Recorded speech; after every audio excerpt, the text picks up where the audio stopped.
तो बच्चों आपने कल पहले वीडियो में पहले क्लास में आपने पढ़ा था सूरदास जी का परिचय, उसके बाद उनके द्वारा रचित पदवन जिसमें उन्होंने भगवान श्री कृष्ण जी को उठाने की जगाने की कोशिश कर रहे थे। प्रातः हो चुकी थी और सूरदास के अनुसार वो अब तक सोए थे, तो वो कई उपमानों कई जरिए जो है उन्हें जगाने की कोशिश किया था। और यहाँ पे पद नंबर 2 है जिसमें इसमें भी वात्सल्य रस की प्रधानता है, क्योंकि इसमें भी श्री कृष्ण जी बाल्य अवस्था में हैं और बचपन में देखते होंगे जो छोटे छोटे नन्हे मुन्ने बच्चे होते हैं जब खा रहे होते हैं तो किस तरह की नटखटपना वो दिखाते हैं, किस किस तरह का हरकत करते हैं, बर्ताव क्या होता है उसका, ये वर्णन इस पद नंबर 2 में है। चलिए सबसे पहले समझिए इसका शब्दार्थ। जैसे दिया हुआ है जेवंत श्याम नंद की कन्या। जेवंत मतलब होता है बच्चों भोजन कराना, ठीक है। श्याम मतलब यहाँ पे श्याम है, श्याम दंत से होगा क्या श्याम, तालव्य, चूंकि ब्रज भाषा है इसलिए ऐसा है, लिखावट इसकी ऐसी है। नंद की कन्या, यहाँ पे कन्या मतलब आप कन्या वाला वाइफ वाला मत समझ लीजिएगा, यहाँ पे कन्या मतलब होता है गोद। क्या होता है? गोद, ठीक है। उसके बाद कछुक खात, कछुक मतलब हो गया आपको कुछ, खात मतलब खाना, कछु मतलब कुछ, धरनी मतलब हो गया आपको धरती, ठीक है, या फिर धरा या फिर भू। गिरावत मतलब गिराना, छवि मतलब यहाँ पे हो गया छवि। उसके बाद निरखत मतलब निहारना, निरखत मतलब हो गया निहारना या फिर देखना। नंद रनिया मतलब नंद जी की रानी यानी पत्नी। बड़ी बड़ा मतलब बड़ी बड़ा बेसन। बहुभातिन, बहुभातिन मतलब हो गया बहुत प्रकार के या फिर अनेक प्रकार के। व्यंजन मतलब व्यंजन। विविध मतलब विविध। अगणिया मतलब हो गया आपको अनगिनत, अनगिनत, ठीक है। अब है डारत मतलब डालना, खाते हैं तो। रुचि मतलब रुचि। मानत मतलब मानना। दधी मतलब हो गया यहाँ पे दही।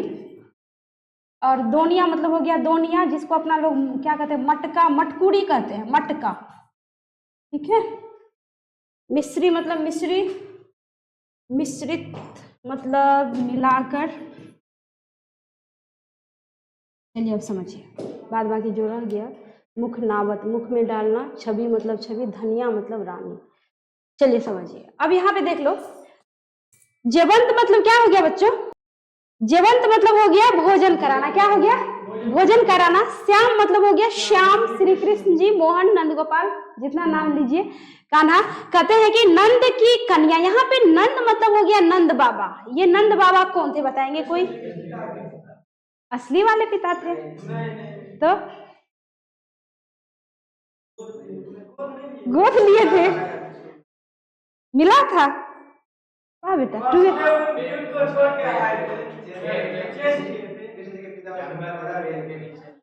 जंगल में पेड़ के नीचे मिला था।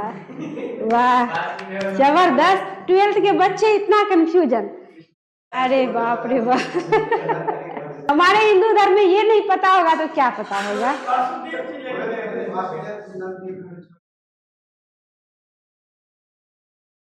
यानी इसमें भी हमको पूरा हिस्ट्री बताना पड़ेगा, जैसे रतन सेन में बताना पड़ा। चलिए कोई बात नहीं। हाँ जंगल में पेड़ के नीचे इस। हाँ तो चलिए, तो यहाँ पे हो गया बच्चों जेवंत मतलब भोजन कराना। श्याम मतलब श्याम श्री कृष्ण जी, कान्हा मुरली मनोहर, है ना। नंद मतलब क्या हो गया? आपने कहा कि कौन? श्री कृष्ण जी के पिता।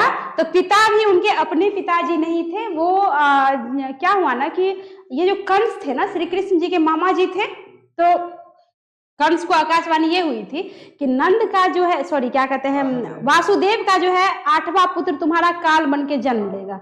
और वासुदेव आपको जो है कंस के कौन थे? बहन के पति, यानी बहनोई, ठीक है। और तो क्या कंस जो है श्री कृष्ण जी के मामा थे, मामा जी थे।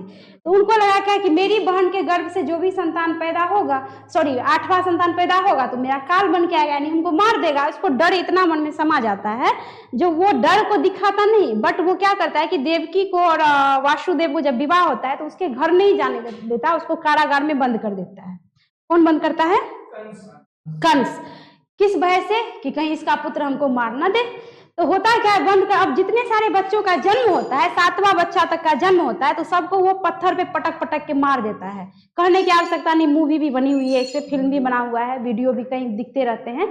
तो वो मार देता है, और मारने के बाद 8वां जब संतान जब पैदा होता है ना, तो बस देवकी कहती है कि 7 संतान को तो उन्होंने छोड़ा नहीं कंस, तो इसको क्या छोड़ देगा, ये तो उसका काल है। सॉरी, वसुदेव, वासुदेव नहीं, वासुदेव तो श्री कृष्ण जी को बोला जाता है वसुदेव के नाम से जी, वसुदेव। तो वसुदेव जी करते क्या है कि उसको, अब जो ही श्री कृष्ण जी का जन्म होता है तो कारागार का वो जो होता है कड़ी वगैरह, ताला, लॉक, जो भी सब खुल जाता है अपने आप, चूंकि विष्णु जी के जी अवतार थे, श्री कृष्ण जी, खुल जाता है। तो वो करते क्या है ना कि नंद के घर, बाबा नंद के घर अपने माथे पे लेते हैं, देखते होंगे फोटो टोटो में, ऐसे शेषनाग होता है, उसमें छिट्टा टाइप का रहता है, उसमें बच्चा होता है छोटा सा, श्री कृष्ण जी। तो वो वही वसुदेव जी हैं जो उसको सर पे लेके यमुना नदी पार करके, उसमें बाढ़ भी आ जाती है, देखो डूबने लगता है वो पूरा, यहाँ से यहाँ तक डूबता नहीं है वो नदी। असल में होता है क्या है कि वो उफान मारता है, वो चाहता है कब प्रभु की चरणों को हम क्या करें, छुए, इसलिए वो पानी एकदम पूरा ऊंचा उठ जाता है। तो जो ही श्री कृष्ण जी तो जानते रहते हैं, तो वो क्या करते हैं, अपने पैर को, एक पैर को नीचे कर देते हैं, और जो ही जल से स्पर्श होता है तो वो जल धीरे धीरे धीरे धीरे स्तर उसका गिर जाता है। फिर वसुदेव जी जाते हैं नंद के घर, वहां भी बच्चा पैदा लिया रहता है, माता यशोदा। तो वहां से वो क्या करते हैं, अपने कान्हा को रख देते हैं, और वो जो बच्ची रहती है उस कन्या को उठा के वो ले आते हैं, और आ करके फिर वो कारागार में रख देते हैं। सुबह होती है, तो सुबह होते ही है जो है ये कंस, फिर उसको भी तो मतलब मारने के लिए, जो ये तो काल है, तो वो देवकी कहती है कि भैया ये तो लड़की है, ये आपका क्या बिगाड़ लेगी, है ना, ये तो लड़की है, उसको भी नहीं छोड़ता। जो ही ऐसे पटकते हैं कि वो उछल के ऊपर चली जाती है, वहां पे भविष्यवाणी होती है कि तेरा तो कहीं और पल रहा है ना। अब ये इसको पता चल जाता है, नंद यशोदा के गांव पहुंचता है कंस। अब जितने सारे छोटे छोटे मासूम बच्चे होते हैं, जन्मजात बच्चे, सबको मरवाने का प्लान कर देता है कंस, देखो कितना दुष्ट था। तो यहाँ पे यही नंद वही है जिनके घर में वसुदेव जी अपने बच्चे को जाके जो है रखा हुआ होता है, और उसके बच्चे को वो बदल लेते हैं। ये देवी माँ स्वयं देवी की अवतरित होती है, वो बच्ची जो होती है वो एक नाटक होता है उस टाइम समय का, जो लोगों को, मनुष्य को जो है ज्ञान देने की एक होती है वो प्रक्रिया। तो यहाँ पे देख लो, यहाँ पे कहता है कि नंद की कन्या। अब यहाँ पे देख लो, श्री कृष्ण जी तो अपने माता पिता के गोद में तो नहीं पले थे नंद और माता यशोदा के आंगन में, उनके गोद में खेले कूदे थे। तो नंद जी क्या करते हैं ना कि जीवंत यानी भोजन कराते हैं, किसको, तो भगवान श्री कृष्ण को। और कैसे कराते हैं, तो कन्या यानी अपने गोद में बिठा करके, अपनी गोद में बिठा के उसको भोजन कराते रहते हैं बाबा नंद जी। उसके बाद होता क्या है कि श्री कृष्ण जी करते क्या है, कहता है कि कछुक खात कछु धरनी गिरावत, वो कुछ खाते हैं तो कुछ धरनी यानी धरती पर गिराते हैं। जो बाल्य अवस्था ये आम बात है, छोटे छोटे बच्चे कुछ खाते हैं कुछ गिराते हैं। तो यहाँ पे कहता है कछुक खात कछु धरनी गिरावत, कि कुछ खाते हैं कुछ धरती पे गिराते हैं। छवि निरखत नंदरनिया, और उनकी छवि इतनी प्यारी होती है कि कुछ खाएं कुछ गिराएं, कुछ मुंह में लगाए, इधर उधर उधर। तो उनकी नंद की जो पत्नियां होती है वो छुप के देख रही होती है उस दृश्य को, आनंदित हो रही होती है कि कितना मनोरम दृश्य है, छुप छुप के देखती रहती है। तो यहाँ पे वही कह रहा है कि छवि निरखत नंदरनिया, नंद बाबा की जो पत्नी है वो उसके छवि को, किसके छवि को, श्री कृष्ण जी के छवि को निरखती यानी क्या करती रहती है, निहारती रहती है, देखती रहती है। कहता है कि बड़ी बड़ा बेसन बहुभातिन, हाँ बड़ी बड़ा बेसन बहुभातिन व्यंजन विविध अगनिया, कि उस व्यंजन में क्या क्या होता है, बड़ी, जो अपना लोग कढ़ी बड़ी खाते हैं ना, बेसन का बड़ा होता है, बेसन की बनी हुई सारे व्यंजन होते हैं। बहुभातिन अनेक प्रकार के, यानी जितने सारे व्यंजन होते हैं वो सारे के सारे बेसन से तैयार किया हुआ होता है।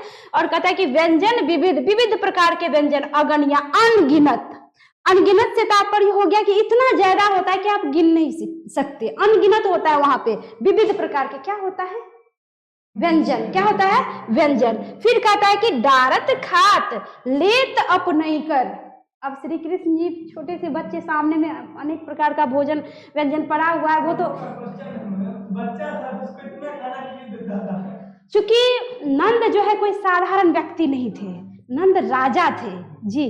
तो राजा थे तो उनके यहाँ तरह तरह का पकवान बनना आम बात था। तो और के लिए, घर के और सदस्य के लिए बनता था, तो उसमें से थोड़ा थोड़ा निकाल के भगवान श्री कृष्ण को चखाया जाता था, ताकि अन्न की भी उसकी आदत है ना। बच्चों को हम लोग क्या करते हैं, जब छोटा होता है तो दूध पिलाते हैं, फिर बड़ा होता है तो थोड़ा थोड़ा दाल का पानी चटाते हैं, और उसके बाद और बड़ा होता है तो अन्न खिलाते हैं। तो उसी तरह वही प्रक्रिया समझो कि उसको खिलाने की कोशिश की जा रही है। मतलब उतने भी बच्चे नहीं थे कि अन्न नहीं खा पाएंगे।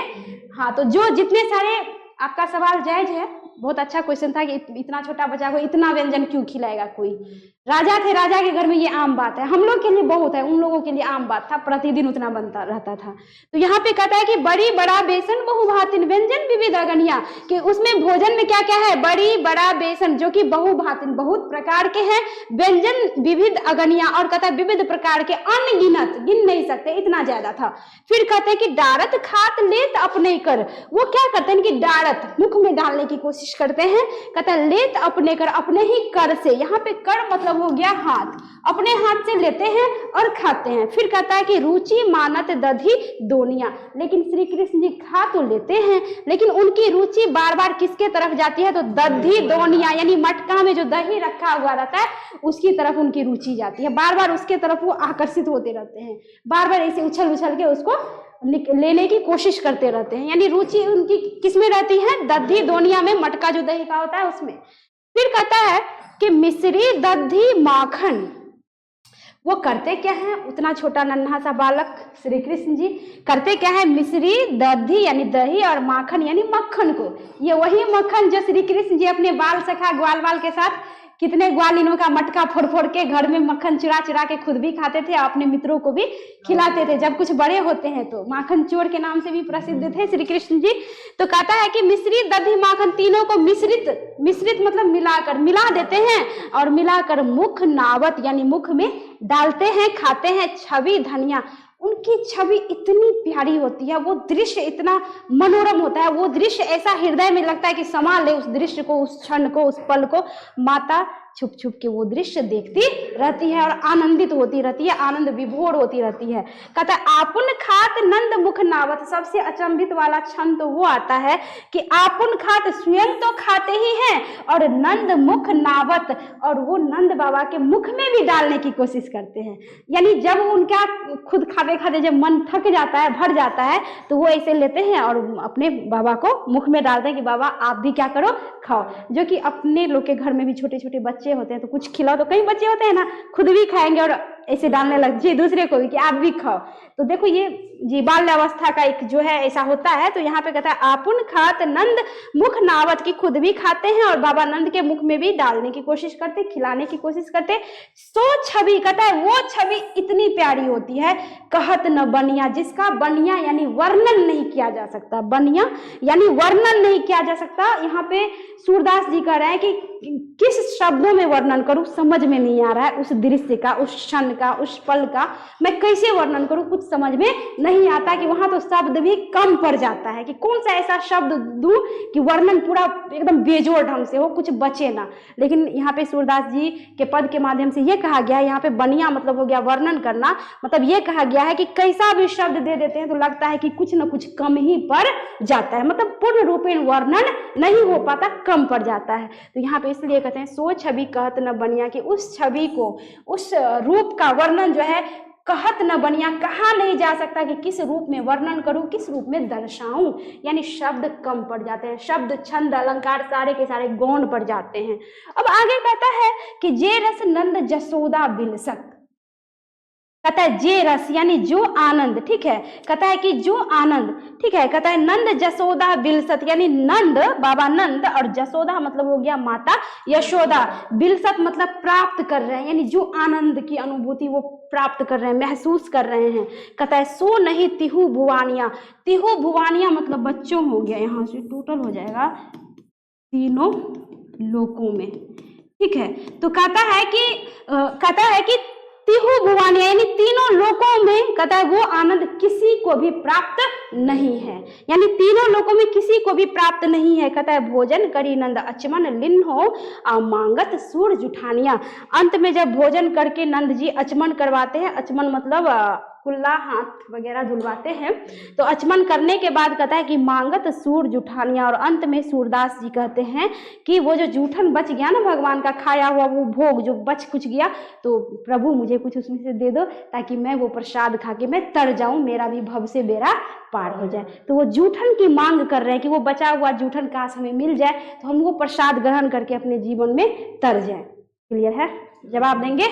चलिए, कहता है कि जेवंत श्याम, यानी श्याम को क्या करवा रहे हैं? भोजन। नंद कन्या, कहाँ पे और कौन?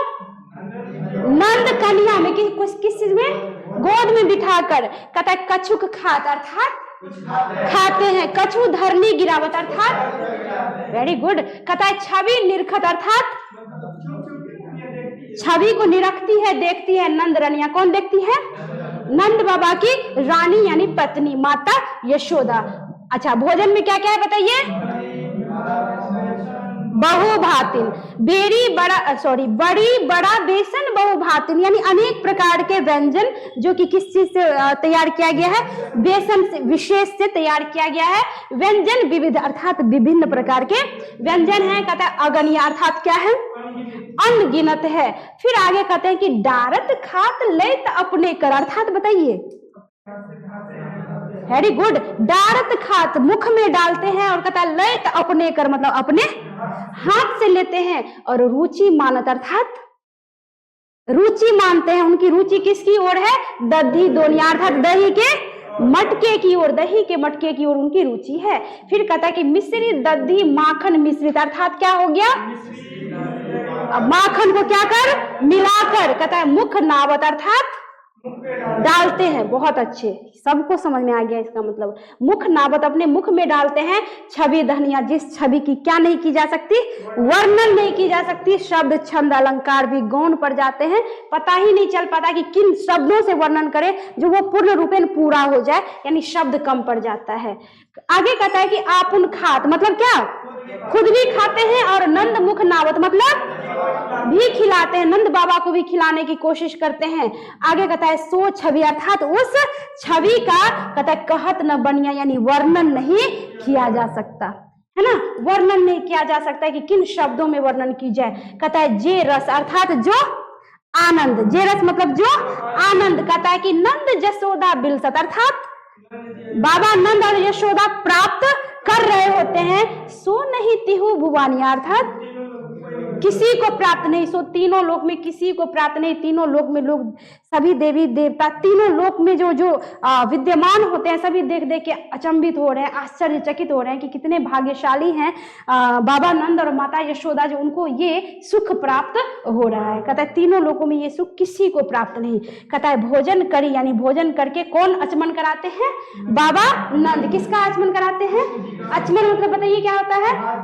वेरी गुड, हाथ धोना, कुल्ला कराना। और फिर कहते हैं मांगत सूर जुठानिया। अंत में सूरदास जी जूठन मांगते हैं कि प्रभु वो प्रसाद रूप में मुझे थोड़ा सा मिल जाए तो मैं भी खा के तर जाऊं। क्लियर है? कहीं दिक्कत नहीं दिक्कत है तो अभी डिस्कस हो सकता है, नहीं ना? चलिए, तो मुझे विश्वास है कि मेरे ऑफलाइन जितने सारे बच्चे थे सबको समझ में बढ़िया से आया, और विश्वास है कि आप लोग भी बढ़िया से समझ गए होंगे। समझ जाते हैं तो कमेंट कीजिए और अपने ग्रुप में शेयर भी कर दीजिए। और अंत में कहूंगी कि मेरा जो यूट्यूब चैनल जीडीटी एजुकेशन है, इसको सब्सक्राइब कर ले, ताकि जितना सारा न्यू वीडियो अपलोड होगा उसका नोटिफिकेशन आपको मिलता रहेगा, प्राप्त होता रहेगा। मिलती हूँ बहुत जल्द। इसी चैप्टर से रिलेटेड कुछ ऑब्जेक्टिव टाइप क्वेश्चन हैं, विथ आंसर भी है, वो बहुत जल्द मैं लेकर अगले क्लास में, अगले वीडियो में आऊंगी। धन्यवाद।